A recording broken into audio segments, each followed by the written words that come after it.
आज की इस लेक्चर्स में हम जानेंगे the rise of nationalism in Europe. उससे पहले हम ये जान लेते हैं कि नेशनलिज्म क्या होता है। नेशनलिज्म मतलब होता है जहाँ पर एक ग्रुप ऑफ पीपल्स, जो लोग सेम कल्चर शेयर करते हैं, सेम लैंग्वेज जिनका हो, जो लोग सेम आइडेंटिटी शेयर करते हैं, और अगर वो सब लोग मिल के अगर अपना खुद का एक नेशन स्टेट्स बनाना चाहते हैं, उस चाहत को, उस फीलिंग्स को कहा जाता है नेशनलिज्म। और यही नेशनलिज्म और यही फीलिंग्स, यही डिजायर से फ्रांस में रिवॉल्यूशन आया था, फ्रेंच रिवॉल्यूशन बना था। सो स्टार्ट करेंगे शुरू से, the French revolution and the idea of the nation. French revolution के बाद फ्रांस का जो पावर था वो ट्रांसफर हो जाता है एम्परर से डायरेक्टली लोगों के पास आ जाता है। अब क्वेश्चन ये बनता है कि क्या क्या चेंजेस देखने के लिए मिला था फ्रांस में आफ्टर फ्रेंच रिवॉल्यूशन, मतलब what changes were seen after French revolution in France. या फिर क्वेश्चन ऐसे भी बन सकता है, what changes were seen in France after the power transfer to French citizen. First कि वो लोग अपना फ्लैग चेंज करते हैं, एक नया ट्राइकलर फ्लैग वो लोग अडॉप्ट करते हैं। दूसरा, अपना जो थर्ड स्टेट था, द स्टेट जनरल, उसका नाम चेंज करके एज नेशनल असेंबली वो लोग रखते हैं। थर्डली, अपने देश के खातिर वो लोग नए हाइम्स कंपोस्ट करते हैं, ओथ लेते हैं, जो शहीदों को श्रद्धांजलि वो लोग अर्पित करते हैं। फिर वो लोग एक सेंट्रलाइज एडमिनिस्ट्रेटिव सिस्टम्स इंस्टॉल करते हैं, अपने सिस्टम्स को, अपने पूरा के पूरे होल सिस्टम्स को और ज़्यादा स्ट्रॉन्ग बनाने के लिए। फिर वो लोग यूनिफॉर्म लॉस लोगों के लिए यूनिफॉर्म लॉस मतलब होता है इक्वलिटी बिफोर लॉ। नेक्स्ट, वो लोग अपने ही देश के अंदर इंटरनल कस्टम ड्यूटीज जो होता था, जो टैक्स दिया जाता था, उसको अबोलिश कर लेते हैं। और फिर वो इंट्रोड्यूस करते हैं एक uniform systems of weight and measurement. ये वेट एंड मेजरमेंट जो है वो हम अगले लेक्चर्स में अच्छे से पढ़ेंगे, कवर करेंगे। फिर फ्रांस को वो लोग अपना कॉमन लैंग्वेज अपने नेशंस का बना लेते हैं, और जो रीजनल्स लैंग्वेज जो होते थे, जो लोकल लैंग्वेज होते थे, उसको वो लोग डिस्करेज कर देते हैं। इसके बावजूद वो जो रिवोल्यूशनरीज हैं वो लोग चुप नहीं बैठते, वो डिक्लेयर कर देते हैं कि वो यूरोप के हर एक लोगों को हेल्प करना चाहते हैं जो अपना नेशन स्टेट बनाना चाहता हो। अब ये डिक्लेरेशन सुनने के बाद यूरोप के जो अलग अलग हिस्सों से, अलग अलग जगहों से जो स्टूडेंट्स जो लोग थे, जो मिडिल क्लास लोग थे, वो लोग जैकोबियन क्लब फॉर्म करते हैं। जैकोबियन क्लब मतलब रिवोल्यूशनरीज पॉलिटिकल क्लब, जहाँ से वो लोग नेशनलिस्ट मूवमेंट को वो लोग ऑपरेट करते हैं। इसके बाद जो फ्रेंच आर्मी है वो अपना कैंपेन स्टार्ट कर लेते हैं towards Holland, Belgium, Switzerland, much of the Italy's अपने कंट्रोल में ले लेते हैं। और ये जो वॉर जो वो लोग लड़ते हैं, इस वॉर को रिवोल्यूशनरीज वॉर कहा जाता है। इसके बाद फिर एंट्री होता है नेपोलियन बोनापार्टा की। अब नेपोलियन बोनापार्टा ये इटालियन जो कैंपेन वो लोग जो किए थे उसका मिलिट्री लीडर था। इन द ईयर 1804 पे वो फ्रांस का एम्परर बन जाता है। अब इसके बाद फ्रांस में जो डेमोक्रेटिक फॉर्म ऑफ गवर्नमेंट जो था वो डिस्ट्रॉय हो जाता है, क्योंकि नेपोलियन बोनापार्टा एम्परर बन जाते हैं। फिर भी वो बहुत सारे अच्छे मेजर्स, बहुत सारे अच्छे प्रिंसिपल इंट्रोड्यूस करते हैं, जो कि अपना पूरा का पूरा होल सिस्टम्स को बहुत ही ज़्यादा रेशनल बनाता है, एफिशिएंट बनाता है और बहुत ही ज़्यादा स्ट्रॉन्ग बनाता है। इन द ईयर 1804, उसी साल वो एक सिविल कोड पास करते हैं जिसका नाम होता है द सिविल कोड 1804, और उसको हम नेपोलियनिक कोड भी कहते हैं। इसमें कुछ प्रिंसिपल्स थे, जैसे पहला था remove privilege based on birth. मतलब ये है, जब राजा का बेटा राजा जैसे होता है, जो कमांडर्स का बेटा कमांडर होता है, मिनिस्टर का बेटा मिनिस्टर होता है, अब ऐसे नहीं होगा, जो काबिल है वही बनेगा, पहला। दूसरा है इक्वलिटी बिफोर लॉ, मतलब लॉ के सामने हर कोई समान है। थर्ड पे आता है सिक्योर राइट टू प्रॉपर्टी, मतलब अगर किसी के पास भी जमीन है तो कोई भी चाहेगा तो उससे वो जमीन नहीं छीन सकता। फोर्थ में आता है एबोलिश्ड फ्यूडल सिस्टम्स। फ्यूडल सिस्टम्स मतलब होता है जो लैंड होल्डर्स जो होते हैं वो अपने टेनेंट्स को कुछ लैंड्स प्रोवाइड करते हैं, उनकी लॉयल्टी के बदले, उनके वफादारी के बदले वो लोग अपना कुछ लैंड्स उनको प्रोवाइड करते हैं, और इस सिस्टम्स को भी एबोलिश्ड कर दिया जाता है। नेक्स्ट, जो पीजेंट जो थे, जो फार्मर्स जो थे, उनको सर्डम से फ्रीड किया जाता है, आज़ादी मिल जाती है। सर्डम मतलब होता है कॉन्ट्रैक्ट बेसिस पे जो लोग काम करते थे 5 साल 10 साल के लिए, जो लोग गुलाम बन जाते थे, उनको आज़ादी मिल जाता है। नेक्स्ट, समाज में जो सामाजिक भेदभाव था टाउन्स एरिया में, उसको रिमूव कर दिया जाता है और जो ट्रांसपोर्ट एंड कम्युनिकेशन सिस्टम्स है उसको बहुत ही ज़्यादा इम्प्रूव कर दिया जाता है। और ये जो कोड जो है, ये जो नेपोलियनिक कोड है, ये हर वो जगह पे इम्प्लीमेंट होता है जिस एरिया को फ्रांस कंट्रोल करता है। मतलब जैसे कि Belgium, Holland, Switzerland, much of the Italy, German area पे ये जो सारे जो कोड्स हैं वो इम्प्लीमेंट होते हैं। इसके बाद जो लोग जो हैं वो फ्रीली एंजॉय करते हैं, फ्रीडम, लोगों को फ्रीडम मिल जाता है। सो बहुत सारे जगह जैसे कि हॉलैंड, स्विट्जरलैंड, जैसे कि सिटीज़ लाइक ब्रसेल, मीन्स, मिलन, वार्सो, वहाँ पर फ्रेंच आर्मी को वो लोग वेलकम करते हैं। फिर भी इसके बावजूद, नेपोलियनिक कोड के बावजूद, कुछ लोग हैं जो इनके अगेंस्ट पे चले जाते हैं, क्योंकि नेपोलियनिक कोड के बाद उसका कुछ ड्रॉबैक आ जाता है। जैसे कि पहला आता है, टैक्स जो है वो बहुत ही ज़्यादा इंक्रीज हो जाता है, बहुत ही तेज़ी से टैक्स बढ़ता है। दूसरा है, सेंसरशिप इम्पोस्ट कर दिया जाता है। सेंसरशिप इम्पोस्ट जहाँ पर हो जाता है, मतलब ये है कि जब सेंसरशिप इम्पोस्ट होता है तो कोई भी गवर्नमेंट के अगेंस्ट पे कुछ भी बोल नहीं सकता, ना ही कुछ बोल सकता है, ना ही कुछ प्रिंट कर सकता है, ना ही कुछ कर सकता है। सो इसे कहते हैं सेंसरशिप इम्पोस्ट, और ये इम्पोस्ट हो जाता है नेपोलियनिक कंट्रोल एरिया पे। और थर्ड पे होता है, जब भी फ्रांस को ज़रूरत होगा सो किसी को भी फोर्सफुली वो लोग फ्रेंच आर्मी में शामिल कर सकते हैं। सो ये था drawback of the Napoleonic code and the French revolution and the idea of the nation. Next हम पढ़ेंगे the making of nationalism in Europe. French revolution से पहले कोई भी नेशन स्टेट नहीं था, जैसे आज है जर्मनी, इटली, बेल्जियम, स्विट्जरलैंड, ऐसे कोई भी स्टेट नहीं था। ये सारे के सारे जो स्टेट्स हैं ये डिवाइडेड थे इनटू किंगडम्स, डचीज, कैंटन्स।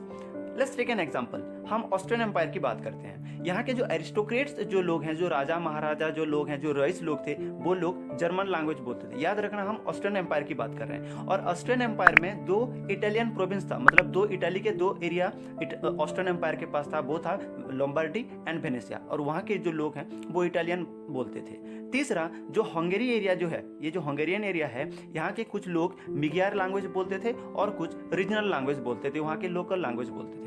अगर हम गैलिसिया की बात करें, इस एरिया की बात करें, तो यहाँ के जो लोग हैं वो पोलिश लैंग्वेज बोलते थे। अब यहाँ के जो लोग हैं, ना ही वो सेम कल्चर शेयर करते थे, ना ही सेम लैंग्वेज बोलते थे, और ना ही उनका सेम आइडेंटिटी था। सो ये जो नेशनलिज्म जो है और हमारा जो नेशन स्टेट का जो आइडिया है, ये बाहर कैसे हो रहा।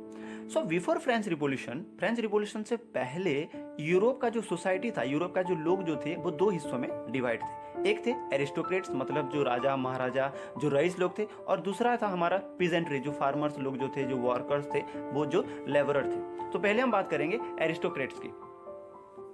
ये एरिस्टोक्रेट्स, ये जो जनरली ये टाउन्स एरिया में रहते थे, पहला चीज़। दूसरा चीज़, इनके पास मोस्ट ऑफ द लैंड्स जो होते हैं, जो ज़मीन जो होता है, इनके पास ही होता था।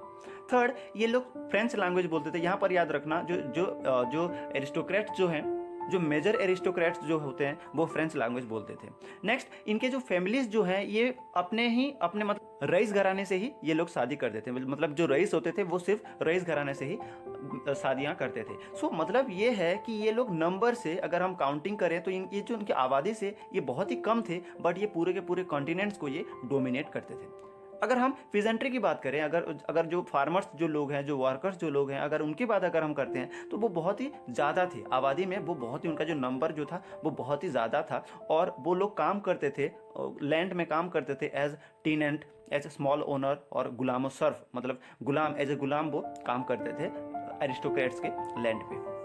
और फिर शुरू होता है इंडस्ट्रियल रिवॉल्यूशन, और जिसको हम इंडस्ट्रियलाइजेशन कहते हैं। अब इंडस्ट्रियल रिवॉल्यूशन जो है, ये पहले शुरू होता है इंग्लैंड में, और in the late 18th century, मतलब फ्रेंच रिवॉल्यूशन के आसपास ही ये इंडस्ट्रियल रिवॉल्यूशन शुरू होता है इंग्लैंड में, और बाकी यूरोप में ये शुरू होता है 19th सेंचुरी में। अब इसी से, यही इंडस्ट्रियल रिवॉल्यूशन और ये इंडस्ट्रियलाइजेशन से एक नया ग्रुप, एक एज मिडिल क्लास एमर्ज होता है, जिसमें बिजनेसमैन शामिल होते हैं, इंडस्ट्रियलिस्ट होते हैं, प्रोफेशनल होते हैं। प्रोफेशनल्स मतलब जैसे कि डॉक्टर्स, टीचर्स, लॉयर्स, और यही मिडिल क्लास ग्रुप होते हैं जो कि नेशनलिज्म, जो आइडिया ऑफ नेशनलिज्म और जो नेशन स्टेट जो आइडिया है, ये लोग क्रिएट करते हैं और लोगों के बीच में ये लोग स्प्रेड करते हैं। अब हम जानेंगे कि लिबरल नेशनलिज्म क्या होता है। पहला चीज़, जो टर्म लिबरलिज्म जो है, ये एक लैटिन वर्ड से आता है, लिबर, जिसका मतलब होता है फ्री। ये 1 मार्क का क्वेश्चन बन सकता है, याद रखना। Liberalism, the terms liberalism derive from the Latin word Libre, which means free. अब फ्रीडम मतलब, और जो लिबरलिज्म मतलब सबके लिए समान नहीं होता। स्टूडेंट्स के लिए अलग होता था, उनके सोच के हिसाब से अलग होता था, जो बिजनेसमैन हैं उनके लिए अलग होता था, जो मिडिल क्लास लोग हैं उनके लिए अलग होता था। जैसे कि मिडिल क्लास लोगों के लिए लिबरलिज्म का मतलब होता है इक्वलिटी बिफोर लॉ। ठीक उसी तरह फ्रेंच रिवोल्यूशनरीज जो थे उनके हिसाब से लिबरलिज्म का मतलब होता है end of autocracy and a constitution and a representative governments.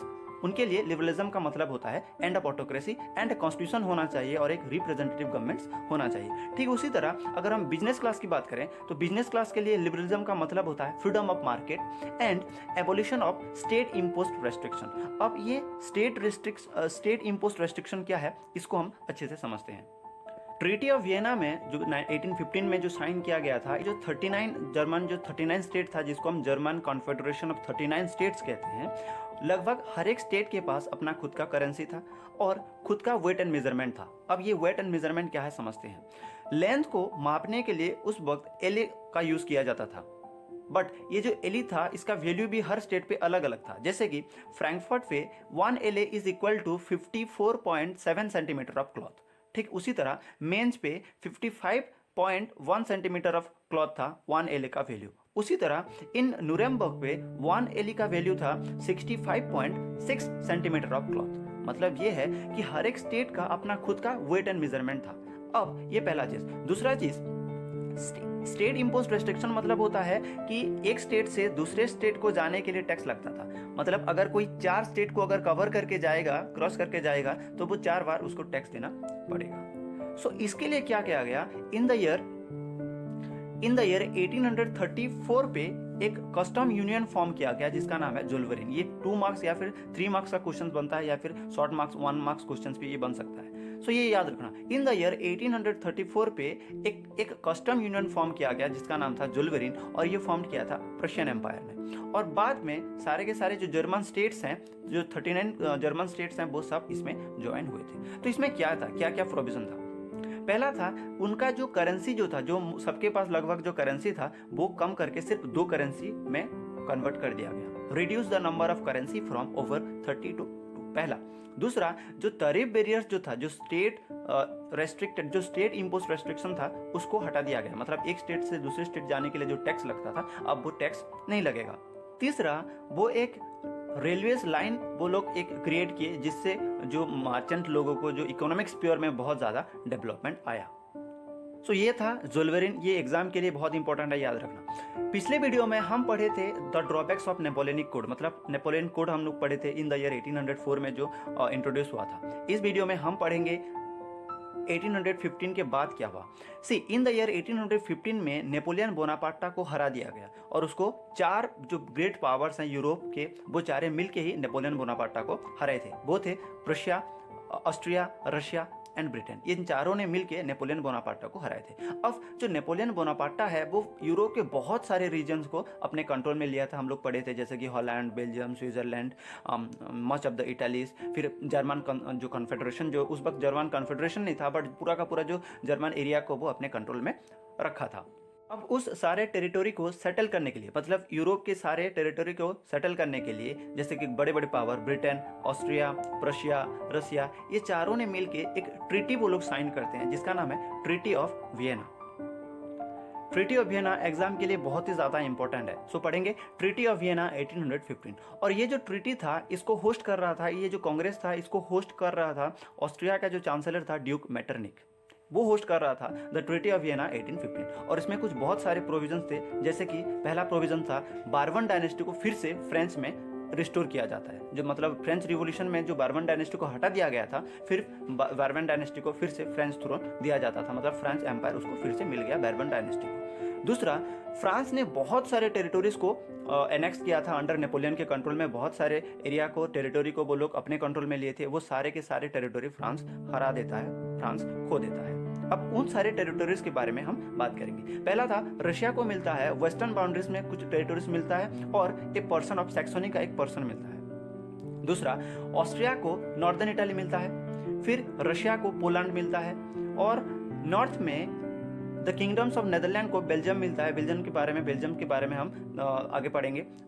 Kingdoms of Netherlands को मिलता है बेल्जियम, और साउथ में पिडमॉन्ट को मिलता है जेनोआ। ये दोनों जो एरिया है ये इटालियन टेरिटोरी है। पिडमॉन्ट को मिलता है साउथ में जेनोआ। और जो जर्मन जो एरिया था, जर्मन स्टेट जो था, उसको जर्मन कॉन्फेडरेशन ऑफ 39 बना दिया जाता है और उसको वैसे ही छोड़ दिया जाता है। अब ये जो ट्रीटी ऑफ वियना का जो मोटिव था, जो मेन मोटिव था, वो था कि वो फिर से मोनार्शियल फॉर्म ऑफ जो गवर्नमेंट था, जो फ्रांस रिवॉल्यूशन के बाद खत्म हो गया था यूरोप में, और लगभग वो सक्सेस भी हुए थे। अब ट्रीटी ऑफ वियना के बाद मतलब आफ्टर 1815 जो लिबरल नेशनलिस्ट थे वो अंडरग्राउंड हो गए थे, वो डर गए थे और वो लोग सीक्रेट सोसाइटीज फॉर्म करने लगे और अपने मूवमेंट्स को वो सीक्रेटली ऑपरेट करने लगे। ऐसा एक रिवोल्यूशनरी था गुसेपी मैज़िनी। ही वॉन in Genoa in the year 1805, मतलब वो इटाली के एक रीजन में वो पैदा हुआ था। उस वक्त इटाली जो था वो 7 अलग अलग स्टेट्स में डिवाइड था। अब वो अपने जवानी के टाइम पे वो एक सीक्रेट सोसाइटी ज्वाइन करता है जिसका नाम है कार्बोनेरिया, और उसका जो मेंबर को कार्बोनेरिया कहा जाता है। अब वो 2 और सीक्रेट सोसाइटी फॉर्म करता है, एक यंग इटली इन मर्सिलीज पे और दूसरा है यंग यूरोप बर्न। और यंग यूरोप के जो मेंबर थे वो जैसे कि जर्मन के यंग हो, चाहे पोलैंड के यंग या फिर इटली के जो जवान लोग हैं वो इसमें शामिल होते थे यंग यूरोप पे। ठीक है, ये याद रखना, ये एग्जाम के लिए भी पूछा जाता है, young Italy and young Europe. अब ये जो मैज़िनी सोचता था कि जो इटली है वो छोटे छोटे स्टेट्स में डिवाइड नहीं होना चाहिए, वो एक यूनाइटेड नेशंस होना चाहिए और डेमोक्रेटिक रिपब्लिक होना चाहिए, मतलब जो पावर है वो लोगों के पास होना चाहिए। और वो आगे जो इटालियन जो यूनिफिकेशन प्रोसेस होता है ये उसमें बहुत एक इंपॉर्टेंट रोल प्ले करता है, जिसके बारे में हम अगले वीडियो में हम पढ़ेंगे। अब इसका जो विजन था, डेमोक्रेटिक रिपब्लिक का जो विजन था, वो कंजर्वेटिव लोगों को, राजा महाराजा लोगों को डरा देता था। इसीलिए जो ऑस्ट्रिया का जो चांसलर था ड्यूक मेटरनिक, उसे कहता था the most dangerous enemy of our social order. ये भी याद रखना। तो ये था the making of nationalism in Europe. Next पढ़ेंगे the age of revolution 1830 to 1848। Last video में हम पढ़े थे कि इन 1815 में कैसे ट्रीटी ऑफ वियना के बाद जो कंजर्वेटिव लोग हैं कैसे वो फिर से जो मोनार्कियल फॉर्म ऑफ गवर्नमेंट है उसे यूरोप में फिर से रिस्टोर कर देते हैं। बट जो नेशनलिस्ट जो थे, जो लिबरलिस्ट जो थे, वो अभी भी ट्राई कर रहे थे और बहुत सारे जगहों पे रिवोल्यूशन जो है वो चल रहा था, जैसे कि Italy, German state, Ottoman empire, Ireland, Poland. और इन जुलाई 1830 में फ्रांस में फिर से रिवॉल्यूशन स्टार्ट हो जाता है, जिसको जुलाई रिवॉल्यूशन कहा जाता है। अब जो बार्बन किंग था, जिसे ट्रीटी ऑफ वियना के हिसाब से फ्रांस का राजा बना दिया गया था, फ्रेंच रिवोल्यूशनरीज जो थे उसको फिर से हटा देते हैं और एक कॉन्स्टिट्यूशनल मोनार्की वो इंस्टॉल करते हैं। मतलब एक मोनार्क रहेगा बट वो कॉन्स्टिट्यूशन के हिसाब से काम करेगा और लुइस फिलिपी को हेड बना देते हैं और इसको कहा जाता है जुलाई रिवॉल्यूशन इन फ्रांस। अब ये जो जुलाई रिवॉल्यूशन है ये यूरोप के हर एक स्टेट्स में ये स्प्रेड हो जाता है और ये पहले स्टार्ट होता है ब्रुसेल में। ब्रुसेल जो है बेल्जियम का कैपिटल है और हम ट्रीटी ऑफ वियना में पढ़े थे कि जो बेल्जियम है वो नेदरलैंड को दे दिया जाता है और इसी जुलाई रिवॉल्यूशन में बेल्जियम जो है उसे इंडिपेंडेंस मिल जाता है from the kingdoms of Netherland. Next हम देखेंगे ग्रीक वॉर ऑफ इंडिपेंडेंस। जो ग्रीस था वो ऑटोमन एम्पायर के कंट्रोल पे था 15th सेंचुरी से। अब यही नेशनलिज्म के वजह से, नेशनलिस्ट रिवोल्यूशनरीज के वजह से ग्रीस में रिवोल्यूशन स्टार्ट हो गया था against Ottoman empire in the year 1821 पे। अब जो ग्रीक हैं उन्हें बहुत सारे लोग सपोर्ट करते थे। पहला, जो ग्रीक लोग जो ग्रीस से बाहर रहते थे वो सपोर्ट करते थे और दूसरा, बहुत सारे पोएट्स, आर्टिस्ट इस वॉर को सपोर्ट करते थे क्योंकि वो मानते थे कि जो यूरोपियन सिविलाइजेशन का जो शुरुआत वो ग्रीस से ही हुआ है। अब ऐसा ही एक पोएट थे लॉर्ड बैरन, वो इंग्लैंड के एक पोएट थे और वो सिर्फ इस वॉर को सपोर्ट नहीं करते थे, वो इस वॉर के लिए फंड भी ऑर्गेनाइज करते थे और बाद में इस वॉर में फाइट करने के लिए, लड़ने के लिए भी चले जाते हैं। बट इन द ईयर 1824 में उनका मौत हो जाता है ड्यू टू फीवर। अब इन द ईयर 1832 पे ग्रीस और ऑटोमन एम्पायर एक ट्रीटी साइन करते हैं जिसको ट्रीटी ऑफ कॉन्स्टेंटिनोपल कहा जाता है और उसके हिसाब से ग्रीस को आज़ादी मिल जाती है। अब एग्जाम के लिए ये ट्रीटी ऑफ कॉन्स्टेंटिनोपल बहुत इंपॉर्टेंट है, ये 1 मार्क क्वेश्चन हमेशा आता है। नेक्स्ट हम देखेंगे the romantic imagination and national feeling. ये जो नेशनलिज्म जो इतने तेजी से जो बढ़ रहा था, इसका रीजन सिर्फ रिवोल्यूशनरीज वॉर नहीं था, कल्चर भी था। अब इसको अच्छे से समझते हैं। कल्चरल मूवमेंट को रोमांटिसिज्म कहा जाता था। जो पोएट्स, आर्टिस्ट वो कल्चर पे फोकस करते थे, इमोशन पे फोकस करते थे, इंट्यूशन पे फोकस करते थे, उनको रोमांटिक कहा जाता था। अब एक एग्जांपल से समझते हैं कि एक्चुअल में ये क्या है। जोहान गॉटफ्राइड हार्डर ये एक जर्मन फिलोसोफर थे और ये कहते थे, ये क्लेम करते थे, अगर ट्रू जर्मन कल्चर किसी को डिस्कवर करना हो तो वो कॉमन लोगों के पास होता है, क्योंकि कॉमन लोग है जो हैं वो उनको पता होता है फोक सॉन्ग, फोक डांस, फोक पोएट्री के बारे में, और यही फोक सॉन्ग, डांस, पोएट्री से ही तो हमारे कल्चर्स के बारे में पता चलता है। और यही फोक डांस, फोक सॉन्ग, फोक पोएट्री के थ्रू जो इलिटरेट जो लोग हैं उनके अंदर नेशनलिज्म का फीलिंग्स जो है उसे क्रिएट किया जाता था। एक और एग्जांपल लेते हैं, जो पोलैंड था वो लेट 18th सेंचुरी में उसका पार्टीशन कर दिया जाता था बाय रशिया, प्रशिया, ऑस्ट्रिया, और हम ट्रीटी ऑफ वियना में देखे थे जो पोलैंड है वो रशिया को मिल जाता है, मतलब जो पोलैंड जो था वो ज्यादा दिन तक इंडिपेंडेंस नहीं रह पाया। बट जो नेशनलिस्ट फीलिंग था वो अभी भी उन लोगों के पास जिंदा था through music and language. Poland के कैरोल कुरपिंस्की ये अपने ओपेरा, म्यूजिक, फोक डांस के थ्रू जो अपने जो देश का जो नेशनल स्ट्रगल, जो नेशनल मूवमेंट ऑफ स्ट्रगल था वो दिखाते थे। और जो नेशनलिस्ट जो फीलिंग है, जो नेशनलिज्म का जो फीलिंग है, the idea of the nation जो है वो लोगों के अंदर क्रिएट कर रहे थे। हम पढ़े हैं कि ट्रीटी ऑफ वियना के बाद जो पोलैंड था वो रशिया को दे दिया जाता है, और पोलैंड के हर एक स्कूल में, हर एक जगह पे जो पोलिश लैंग्वेज था, वहाँ का जो लैंग्वेज था उसे फोर्सफुली हटा दिया जाता है और हर जगह रशियन लैंग्वेज को इम्पोज कर दिया जाता है। As a result in the year 1831 पे पोलैंड के जो लोग हैं वो लोग एक रिवॉल्यूशन स्टार्ट कर देते हैं अगेंस्ट रशियन एम्पायर। अब पोलिश लैंग्वेज को वो लोग हर जगह पे यूज करते थे, जैसे चर्च पे हो चाहे अदर रिलीजियस इंस्टीट्यूशन पे हो, मतलब वो हर एक जगह पे अपने पोलिश लैंग्वेज को वो यूज करते थे। एज अ रिजल्ट जो प्रिस्ट जो लोग थे, जो बाइशॉप जो लोग थे, उन्हें कुछ लोगों को जेल भेज दिया जाता है और कुछ लोगों को साइबेरिया भेज दिया जाता है एज पनिशमेंट, और वो जो रिवॉल्यूशन को वो लोग फिर से दबा देते हैं। ये पूरे पोलैंड के रिवॉल्यूशन में जो पोलिश लैंग्वेज था वो as a symbol of struggle दिखा था। मतलब ये है कि जो लैंग्वेज है वो भी बहुत एक इंपॉर्टेंट रोल प्ले करता है in creating nationalism and the idea of the nation state. Next हम देखेंगे hunger, hardship and popular revolt. 1830s का जो दशक था वो यूरोप के लिए सबसे बुरा वक्त था, क्योंकि उस वक्त जो पॉपुलेशन है वो बहुत तेजी से बढ़ रहा था, अनएम्प्लॉयमेंट दिख रहा था, जो रूरल एरिया के जो लोग हैं वो सिटीज में आने लगे थे इन सर्च ऑफ जॉब। उसकी वजह से जो सिटीज एरिया में, टाउन्स एरिया में बहुत सारे स्लम्स जो हैं वो बढ़ गया था। जो स्मॉल प्रोड्यूसर थे अब वो हैवी कंपटीशन फेस करने लगे इंस्टॉलेशन के वजह से, क्योंकि जो मशीन मेड्स जो मशीन का जो प्रोडक्ट था वो बहुत ही ज़्यादा सस्ता था। अब जो फूड प्राइस था वो भी बहुत तेज़ी से बढ़ रहा था, और इस तरह के सिचुएशन में भी जो एरिस्टोक्रेट्स जो थे वो अपना पावर एंजॉय कर रहे थे। ऐसा ही एक साल था 1848। अब फूड स्टोरेज के वजह से और एम्प्लॉयमेंट्स के वजह से फ्रांस में फिर से रिवॉल्यूशन शुरू हो गया। जो फ्रांस के जो लोग हैं वो पेरिस में आ गए, पेरिस की सड़कों में आ गए, सारे सड़कों को जाम कर दिए, और जुलाई रिवॉल्यूशन में लुइस फिलिपी को फ्रांस का हेड कर दिया गया था, वो यहाँ पर डर के मारे भाग जाता है। अब उसके बाद फ्रांस को रिपब्लिक नेशन डिक्लेयर कर दिया जाता है, पहला।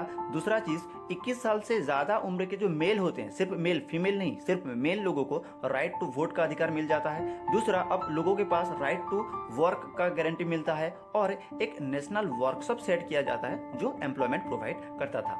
अब ये रिवॉल्यूशन के बाद पूरे के पूरे यूरोप में फिर से रिवॉल्यूशन शुरू हो जाता है। उसके बारे में हम आगे पढ़ेंगे, उससे पहले हम एक और इंसिडेंट के बारे में पढ़ लेते हैं जिसको सिलिसियन मिजरी कहा जाता था। सिलिसिया में कॉटन वीविंग जो था वो बहुत ही ज़्यादा वो लोग करते थे। जो कॉन्ट्रैक्टर्स जो हैं वो रॉ मटेरियल प्रोवाइड करते थे और अपना प्रोडक्ट वो लोग ऑर्डर करते थे।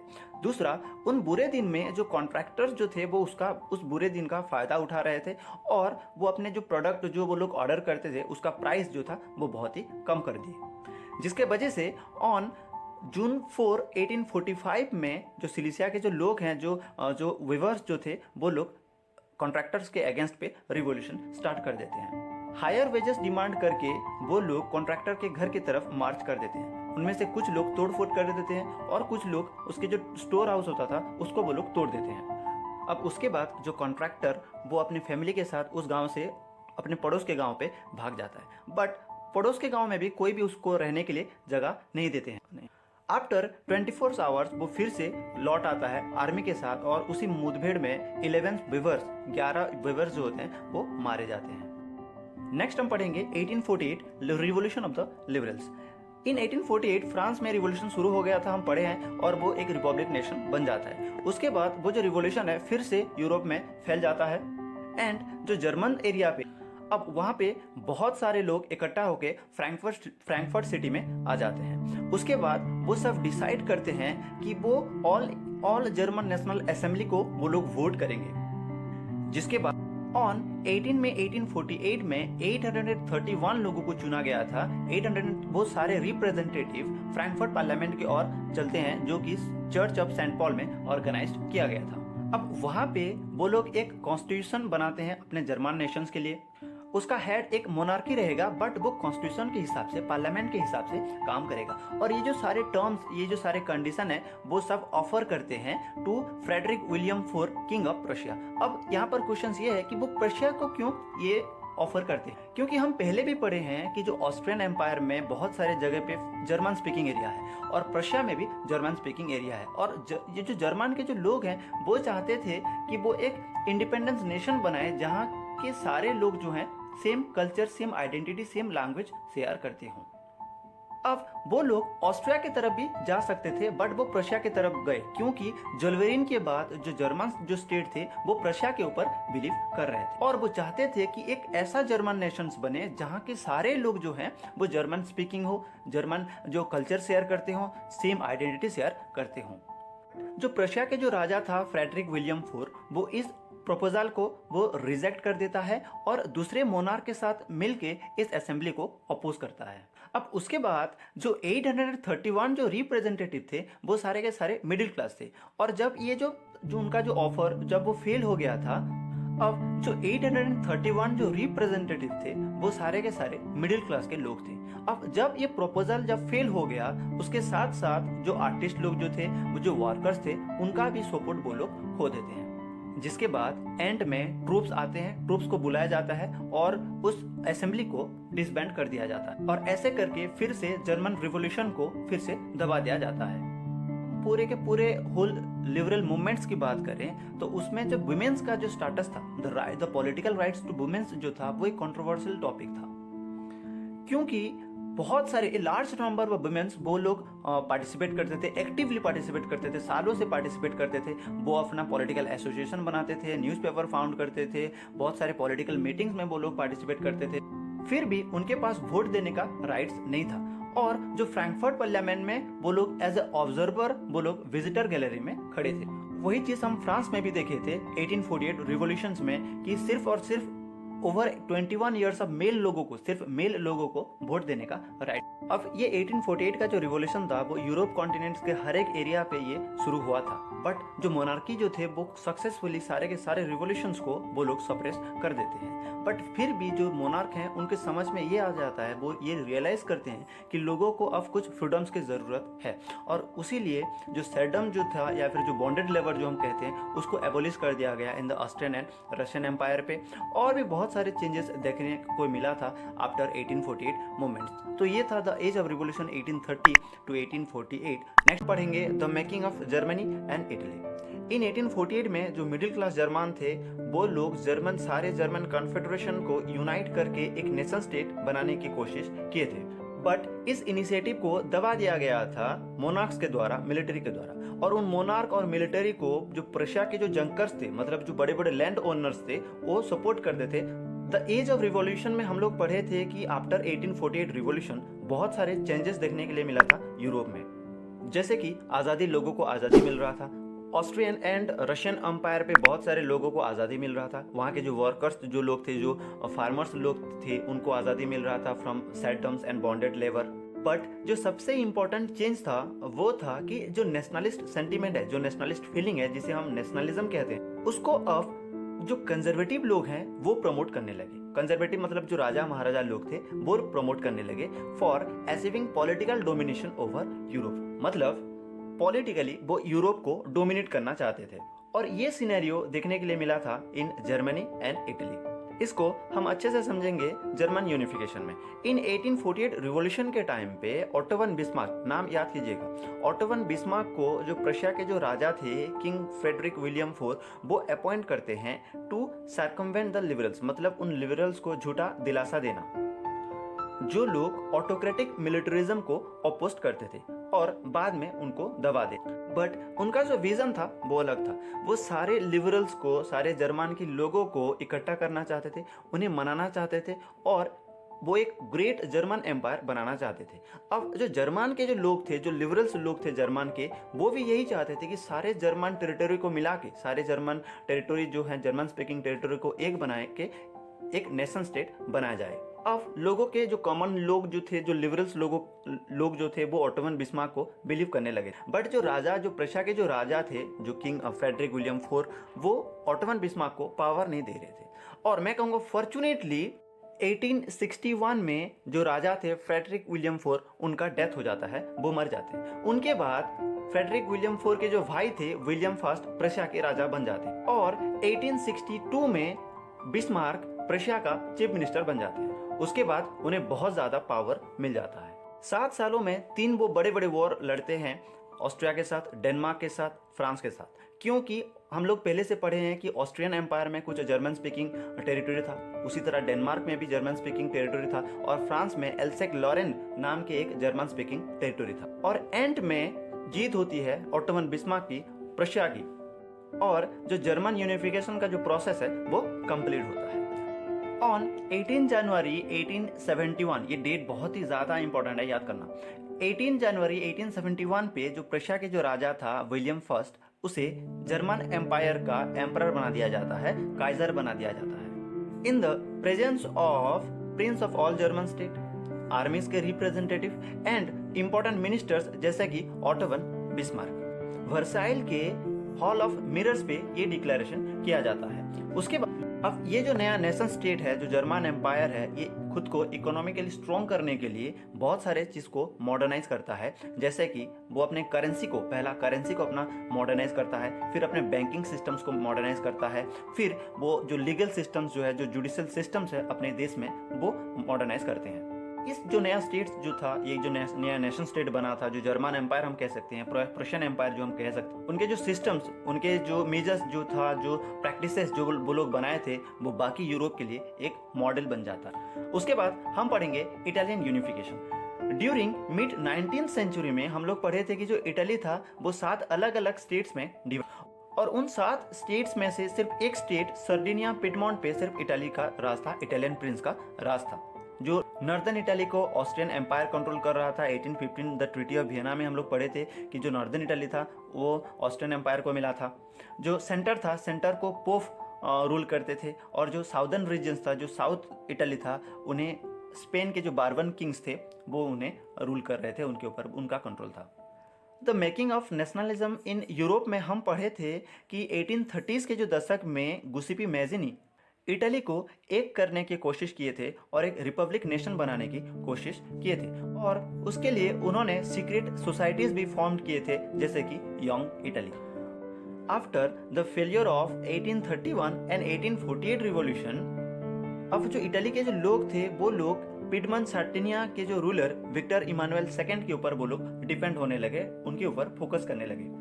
अब उसके बाद सार्डिनिया पिडमॉन्ट के जो चीफ मिनिस्टर थे केवर, ना तो वो एक रिवोल्यूशनरिस्ट थे, ना ही एक डेमोक्रेट थे, फिर भी वो लेड कर रहे थे इटली को यूनिफाई करने के लिए। इन द ईयर 1859 में वो ऑस्ट्रियन आर्मी को हरा देते हैं, और उसके बाद जो इटालियन एम्पायर, जो ऑस्ट्रियन आर्मी के ऑस्ट्रियन एम्पायर के पास था, उसके कंट्रोल पे था, अब वो सार्डिनिया पिडमॉन्ट के कंट्रोल पे आ जाता है।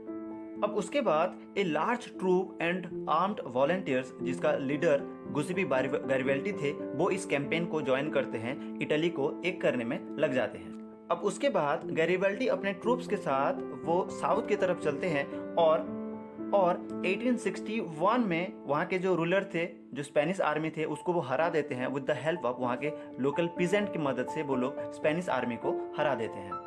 अब उसके बाद सार्डिनिया पिडमॉन्ट के पास नॉर्दर्न इटली था और साउदर्न इटली था। सो इन द ईयर 1861 में जो सार्डिनिया पिडमॉन्ट के जो राजा थे Victor Emmanuel II united Italy का राजा बना दिया जाता है। बट जो इटालियन यूनिफिकेशन का जो प्रोसेस है वो अभी तक भी कंप्लीट नहीं हुआ था, क्योंकि सिर्फ नॉर्दर्न और साउदर्न इटाली के पास था। अभी भी जो सेंटर है वो बाकी था और भी कुछ एरिया बाकी था। और पूरा का पूरा इटालियन जो यूनिफिकेशन प्रोसेस है ये कंप्लीट होता है 1870 में, जब रोम इटली के साथ ऐड होता है। रोम मतलब जो सेंट्रल इटली जो कि पोप के अंडर पे था, जहाँ पर पोप लोग रूल कर रहे थे, जब वो इटली के साथ ऐड होता है तब जो इटालियन यूनिफिकेशन प्रोसेस है वो कंप्लीट होता है। बट इटली के बहुत सारे जो लोग थे वो इलिटरेट थे, वो नेशनलिस्ट लिबरल नेशनलिस्ट आइडियोलॉजी से अनअवेयर थे। उनको इस बारे में पता नहीं था। वो रिप्रेजेंटेटिव गवर्नमेंट जो था वो उसको रिप्रेजेंटेटिव गवर्नमेंट्स को, मतलब डेमोक्रेटिक और रिपब्लिक गवर्नमेंट को, वो बिलीव नहीं कर रहे थे। नेक्स्ट हम पढ़ेंगे the strange case of Britain. कुछ स्कॉलर हैं कि वो कहते हैं कि जो ब्रिटिश है वो ही नेशन स्टेट्स का मॉडल है। मतलब जो पहला जो नेशन स्टेट बना था वो ब्रिटेन में बना था। 18th सेंचुरी से पहले कोई भी ब्रिटिश नेशन नहीं था। और इस आइलैंड्स के जो सारे लोगों के जो प्राइमरी आइडेंटिटी जो था, प्राइमरी पहचान जो था, वो एथनिक्स था। मतलब यहाँ के जो लोग हैं वो ब्रिटिश थे, कुछ वेल्स थे, कुछ स्कॉट थे और कुछ इरिश थे। और उन सारे लोगों के खुद के कल्चर थे और वो लोग अलग अलग पॉलिटिकल ट्रेडिशन उन लोगों का था। बट जो इंग्लिश स्पीकिंग जो टेरिटोरी था, जो इंग्लिश नेशंस था हम कह सकते हैं, वो लोग बहुत ज़्यादा अमीर थे और अमीर के वजह से उनका सोसाइटी में इम्पोर्टेंस था और इम्पोर्टेंस की वजह से मतलब उनके पास पावर था। और धीरे धीरे सारे आइलैंड्स को वो लोग अपने कंट्रोल पे ले लेते हैं। कैसे, उसको अच्छे से समझते हैं। इन द ईयर 1688 में जो इंग्लिश पार्लियामेंट था वो मोनार्क से, वहाँ के राजा से सारे के सारे पावर छीन लेते हैं। जैसे कि फ्रेंच रिवॉल्यूशन में हुआ था। बट ये जो था, जो इंग्लिश पार्लियामेंट जो मोनार्क से पावर सीज करता है, ये उससे फ्रेंच रिवॉल्यूशन से पहले के था। इसीलिए कुछ स्कॉलर है जो पहले ब्रिटेन को ही नेशन स्टेट मानते हैं और उसके बाद इसे इंग्लैंड कहा जाता है, मतलब ये इंग्लैंड बन जाता है। इन द ईयर 1707 में एक एक्ट साइन किया जाता है जिसको एक्ट ऑफ यूनियन कहा जाता है बिटवीन इंग्लैंड एंड स्कॉटलैंड। और उस एक्ट के बाद जो इंग्लैंड और जो स्कॉटलैंड है वो एक हो जाते हैं, जिसको कहा जाता है United kingdoms of great Britain. और उसके बाद जो ब्रिटिश पार्लियामेंट जो था उसमें ब्रिटिश मेंबर डोमिनेट करने लगे। ब्रिटिश मेंबर वहाँ पर ब्रिटिश पार्लियामेंट ज़्यादा थे। उसके बाद as a result British identity nations में, मतलब great united kingdoms of great Britain में ब्रिटिश आइडेंटिटी जो था वो बढ़ने लगा। मतलब जो स्कॉट का जो कल्चर था, जो स्कॉटलैंड का जो कल्चर था, वो दबने लगा। जब भी स्कॉटलैंड के जो लोग हैं वो इंडिपेंडेंस चाहते थे, उन्हें दबा दिया जाता था। अब धीरे धीरे स्कॉटलैंड के जो लोग हैं उनके जो लैंग्वेज था, गायलिक लैंग्वेज, उन्हें बोलने के लिए भी मना किया जाता था। उनके नेशनल ड्रेस पहनने के लिए मना किया जाता था। और जो लोग एग्री नहीं करते थे उन्हें अपने घर से वो लोग निकाल भी देते थे। और ऐसे करके जो स्कॉटलैंड था वो ब्रिटिश लोगों के अंडर पे आ गया, इंग्लिश लोगों के अंडर पे आ गया और वो लोग चाहकर भी कुछ कर नहीं पाए। अब ऐसा ही सेम चीज़ हुआ आयरलैंड के साथ। अब आयरलैंड के जो सोसाइटी था वो दो हिस्सों में डिवाइड था। एक थे कैथोलिक्स और दूसरे थे प्रोटेस्टेंट। और जो इंग्लिश पीपल जो लोग थे, प्रोटेस्टेंट लोगों को हेल्प कर रहे थे अगेंस्ट कैथोलिक, ताकि वो आयरलैंड के भी ऊपर वो अपना इन्फ्लुएंस जमा सके, उनको भी वो कंट्रोल कर सके। अब उसके बाद जो कैथोलिक लोग जो थे वो रिवॉल्यूशन स्टार्ट कर दिए अगेंस्ट ब्रिटिश के अगेंस्ट पे वो लोग रिवॉल्यूशन स्टार्ट कर दिए। लीडर थे जिनका नाम था वोल्फटोन, वो उस मूवमेंट को, कैथोलिक मूवमेंट्स को वो लोग लीड कर रहे थे उनके आर्मी के साथ, जिसको यूनाइटेड इरिशमेंट कहा जाता था इन द ईयर 1798 में। बट ये जो रिवॉल्यूशन था, ये जो मूवमेंट था, इसको ब्रिटिश ने दबा दिया था। And finally in the year 1801 में पूरे के पूरे जो आयरलैंड था उसे यूनाइटेड किंगडम्स में वो लोग शामिल कर देते हैं। अब पूरा का पूरा इस आइलैंड में ब्रिटेन का कब्जा था, ब्रिटेन डोमिनेट करता था। इसका मतलब पूरे के पूरे आइलैंड में जो इंग्लिश कल्चर था वो डोमिनेट करता था। अब उसके बाद वो लोग अपने एक नया फ्लैग अडॉप्ट किए जिसको हम यूनियन जैक कहते हैं, ब्रिटिश फ्लैग इसे कहा जाता है। अब ये जो लोग हैं ब्रिटिश फ्लैग अडॉप्ट किए फर्स्ट। सेकंड पे वो लोग अपने नेशनल एंथम क्रिएट किए जिसको हम गॉड, जिसका नाम था god save our noble king. और इंग्लिश लैंग्वेज को वो लोग एक्टिवली प्रमोट करने लगे, बाकी जो लैंग्वेज थे उनको वो लोग दबा दिए। तो ये था the making of Germany and Italy. Next lecture में हम पढ़ेंगे विजुअलाइजिंग द नेशंस। अगर हम किसी रूलर या फिर राजा का स्टैच्यू बनाएंगे या फिर उसका अगर हम तस्वीर बनाएंगे तो वो बहुत ही ईजी होता है। बट क्वेश्चन ये है कि क्या हम किसी नेशन को एक रूप दे सकते हैं, उसे एक फेस दे सकते हैं? 18th एंड 19th सेंचुरीज के जो आर्टिस्ट थे उन्होंने इस प्रॉब्लम्स का एक हल निकाला। मतलब उन्हें एक रास्ता मिल गया to personify a nation, to represent a nation. और वो था कि नेशंस को अब लोग रिप्रेजेंट करेंगे, लोग पोर्ट्रे करेंगे। अब जो फीमेल फॉर्म जो था, जो फीमेल फिगर जो थे, सिर्फ वो लोग नेशंस को रिप्रेजेंट करने लगे, नेशन को पोर्ट्रे करने लगे। अब ये सारे फीमेल फिगर हम फीमेल फॉर्म कह सकते हैं, जिन्हें चूज किया जाता था to represent a nation, to personify a nation, वो एक्चुअल में नहीं थे, वो रियल में नहीं थे, बल्कि जो नेशंस के जो अब्स्ट्रैक्ट आइडिया होते हैं जैसे कि फ्रीडम, लिबर्टी, वो उन आइडियाज को एक ठोस रूप देते थे, उन आइडियाज को रिप्रेजेंट करते थे। इसको हम अच्छे से समझते हैं। Let's take an example. Bharat Mata, जिन्हें हम मदर इंडिया कहते हैं, she is the national personification of India as mother goddess. मतलब जो देवियों के, जो सारे देवियों के जो माँ हैं, मदर इंडिया उन्हें रिप्रेजेंट करते हैं, और इसे कहा जाता है पर्सोनिफिकेशन। अब ये जो सारे फीमेल फॉर्म है, जो सारे फीमेल फिगर है, वो अब नेशंस के एक एक एलिगोरी बन जाते हैं। सो अब हम इसी एलिगोरी को इजीली डिफाइन कर सकते हैं। तो ये होगा किसी भी एब्स्ट्रैक्ट आइडिया जैसे कि फ्रीडम हो, लिबर्टी हो, अगर हम उस आइडिया को किसी पर्सन या फिर थिंग के थ्रू, किसी चीज के थ्रू अगर एक्सप्रेस करेंगे तो उसे कहा जाता है एलिगोरी। अगर आपको फ्रेंच रिवॉल्यूशन याद होगा तो उस वक्त के जो आर्टिस्ट थे वो बहुत सारे फीमेल एलिगोरीज को यूज करते थे टू रिप्रेजेंट आइडियाज और टू पोर्ट्रेट आइडियाज, जैसे कि liberty, justice, Republic. For example, liberty को रिप्रेजेंट किया जाता था through red cap, broken chain. Justice को रिप्रेजेंट किया जाता था थ्रू एक ब्लाइंड फोल्डेड वुमेन जो तराजू लिए खड़ी होती थी। अब ये जो सिंबल्स हैं जैसे कि रेड कैप हो, ब्रोकन चेन हो, या फिर ये जो female form blind folded women जो तराजू लिए खड़ी होती हैं, ये सब के सब एक एक एलिगोरी हैं। अब ये सब नेशंस को पर्सोनिफाई करते हैं, नेशंस को रिप्रेजेंट करते हैं। अब 19th सेंचुरीज के जो आर्टिस्ट थे वो बहुत सारे ऐसे फीमेल एलिगोरीज बनाने लगे to represent nation, to personify nation. अब फ्रांस में वो थी क्रिस्टियन मेरियन, ये एक बहुत ही पॉपुलर क्रिश्चियन नेम है, और वो बन गए national personification of France. But वो किस चीज को रिप्रेजेंट करते थे? ये जो मेरियन है ये रिप्रेजेंट करते थे idea of the people's nation, मतलब वो रिपब्लिक का जो आइडिया है मेरियन उसे रिप्रेजेंट करते थे। जबकि वो रिपब्लिक नेशन को रिप्रेजेंट करते थे, तो वो कैसे दिखने चाहिए? उनके जो कैरेक्टर था वो रिपब्लिक से आता था, वो लिबर्टी से आता था। मतलब वो कैसे दिखने चाहिए? A women with red cap, tricolour and cockade. Cockade मतलब होता है बेजेस, जैसे कि इंडिया का होता है। और ये जो फीमेल फॉर्म थे वो रिप्रेजेंट करते थे the idea of people's nation को। अब उसके बाद उनके स्टैच्यू हर पब्लिक स्क्वायर पे बनाया गया ताकि लोग जो हैं वो याद कर पाए about national symbol and unity.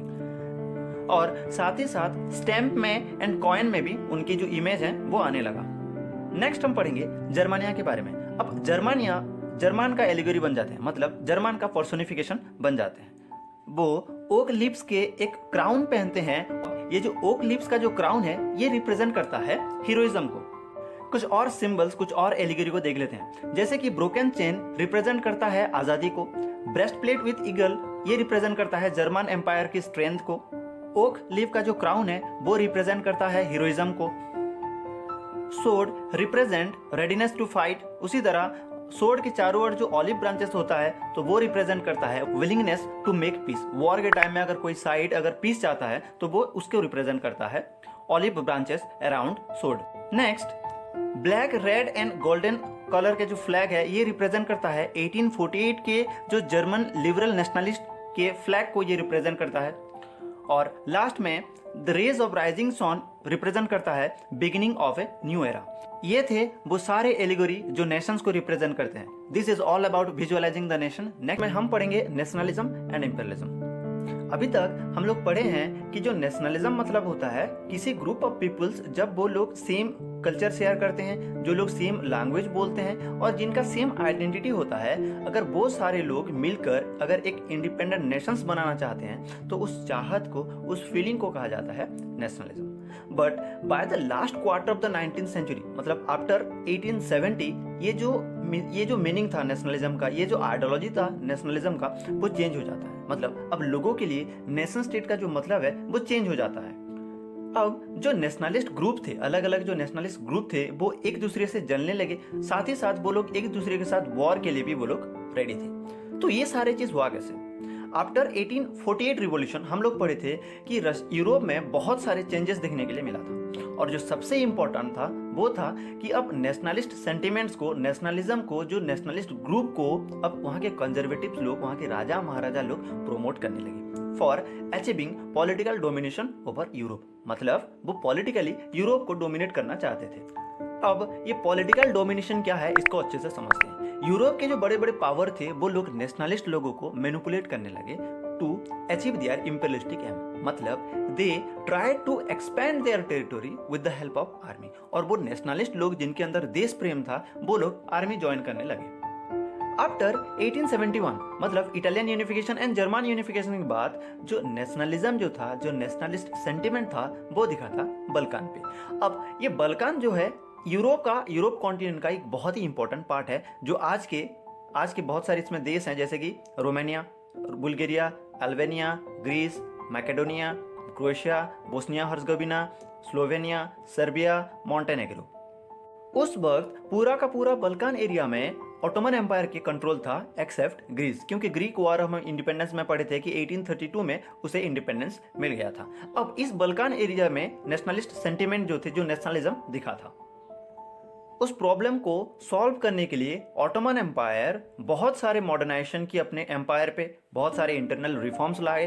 फिर भी धीरे धीरे करके वन बाय वन सारे नेशनलिस्ट लोग इसकी कंट्रोल से आज़ाद होने लगे एंड खुद की एरिया को वो लोग इंडिपेंडेंस डिक्लेयर करने लगे। इंडिपेंडेंस के बाद जो सारे बल्कान स्टेट थे वो लोग एक दूसरे से जलने लगे और सारे बल्कान स्टेट अपने टेरिटोरी को एक्सपैंड करना चाहते थे दूसरे स्टेट में।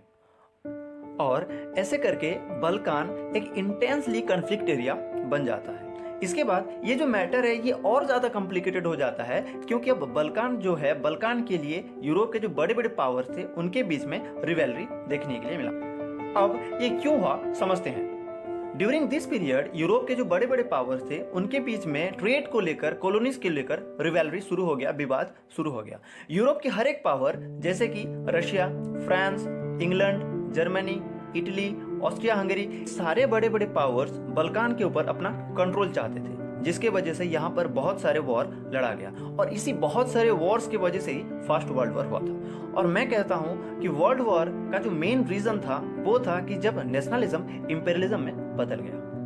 मतलब जो नेशनलिस्ट फीलिंग था जब वो इंपीरियलिज्म में बदल गया तो वही था फर्स्ट वर्ल्ड वॉर का मेन रीजन। उस वक्त वर्ल्ड के बहुत सारे कंट्रीज यूरोपियन पावर के कॉलोनी थे, मतलब वहां पर यूरोपियन पावर का कंट्रोल था। अब वहां के जो लोग हैं वो लोग उनको, मतलब यूरोपियन पावर्स को अपोज करने लगे एंड हर जगह पे एंटी इंपीरियल मूवमेंट शुरू हो गया। वो सब अपना अपना नेशन स्टेट्स बनाना चाहते थे। वो लोग यूरोप के जो सेंस ऑफ कलेक्टिव यूनिटी था, मतलब जैसे कि same culture, same identity, same language से वो लोग इंस्पायर्ड थे। बट यूरोप का जो आइडिया ऑफ नेशनलिज्म था वो कहीं पर भी रिपीट नहीं हुआ, उसको दोहराया नहीं गया, क्योंकि वो लोग अपना खुद का स्पेसिफिक वैरायटी ऑफ नेशनलिज्म वो लोग डेवलप कर रहे थे। इस पूरे चैप्टर में, मतलब the rise of nationalism in Europe में, हम एक चीज सीखते हैं कि जो सोसाइटीज हैं वो नेशन स्टेट में ऑर्गेनाइज्ड होना ये नेचुरल है, यूनिवर्सल है। मतलब एक तरह के लोग, जो लोग same culture, same identity, same language share करते हैं, वो एक जगह पे रहना चाहते हैं और ये नेचुरल है, ये यूनिवर्सल है। सो ये था the rise of nationalism in Europe का last video, nationalism and imperialism. I hope कि आपको the rise of nationalism in Europe समझ में आया होगा।